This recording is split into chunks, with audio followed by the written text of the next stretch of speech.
Meninas, nós vamos dando continuidade aqui. Nós começamos esse ano letivo com os números naturais, trabalhando só os números positivos inteiros.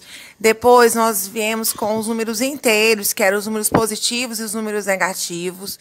Depois nós entramos no conjunto dos números racionais, que eram os números com fração. E agora nós vamos dar continuidade no conjunto dos números racionais com os números decimais, né? Que é os famosos números com vírgula que a gente está acostumado a falar.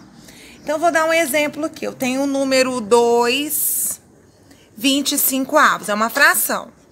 Eu quero transformar essa fração em um número decimal. Como que eu faço essa transformação? A primeira coisa que a gente tem que relembrar é que essa fração, esse traço da minha fração, ele significa uma divisão. Quer dizer, 2 dividido por 25. Então, agora, nesse módulo, gatinhos, nós vamos entrar nas continhas de dividir. Então, eu tenho lá, ó, 2 dividido por 25. Professora, mas o 2 é menor que o número que está na chave. Sim, toda vez que for menor, o que você tem que fazer? Você quer acrescentar um 0 e um 0, vírgula. Professora, mas ainda 20 é menor que 25. Ok, então você acrescenta outro 0 e outro 0. Então, agora ficou 200 dividido por 25. Para quem já esqueceu como que faz a divisão, faz um rascunho lá, 25 vezes 2, 25 vezes 3, 25 vezes 4, até ver qual chega perto ou dá 200. Como eu já sei, eu sei que é o 8. 8 vezes 5 é 40, 8 vezes 2, 16, com 4 que subiu, 20. Ou seja, 2/25 é a mesma coisa que 0,08. Então, toda vez que eu tenho uma fração e eu quero transformar essa fração em um número decimal, basta eu fazer a divisão. Foi feito aqui, tudo bem? Então, vamos analisar agora o que é um número decimal. Eu tenho, por exemplo, um número assim, ó, 2,489. Aonde que tá a minha parte decimal? Ó, o número 2 é um número inteiro, certo? É a parte inteira. E o número 489 é a minha parte decimal. Ou seja, tudo que vem depois da vírgula é parte decimal. Tudo que está antes da vírgula é minha parte inteira. Tudo bem?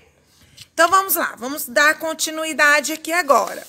Então, se eu tenho assim, ó. Eu tenho agora, eu vou fazer o contrário do que eu havia feito com vocês.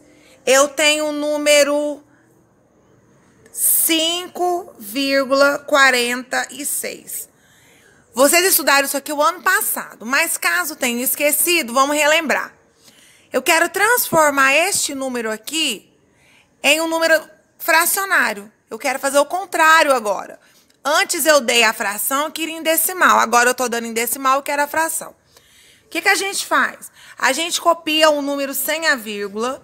Nós já fizemos isso o ano passado. E vamos relembrar agora. Se a vírgula tivesse aqui, seria decimal. Como está aqui, quer dizer, tem quantas casas depois da vírgula? Não é 2? Então, eu falo que é o quê? Centésimo, não é verdade? Porque eu tenho 2 casas. Professora, se tivesse 3 números depois da vírgula, seria o quê? Milésimo. Se tivesse apenas um número depois da vírgula, seria décimo.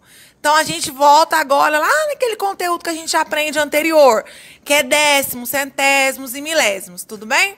Então, são 2 números depois da vírgula, então eu tenho centésimos. Se eu tenho centésimo, quer dizer que a minha fração aqui é 100. Se eu tivesse lá, ó, 2,5, é um décimo que eu tenho aqui, certo? Então, seria o quê? 25/10. Se fosse 3,198, ó, 10, 100, 1000, né? Milésimos eu tenho aqui. Seria, então, a minha fração dividida por 1000. Viu como é simples? É algo que a gente já estava estudando mesmo. Então, Pediu para transformar a fração em decimal, você vai dividir. Pediu para transformar o decimal em fração, você vai contar as casas, se é décimos, centésimos ou milésimos. Tudo bem?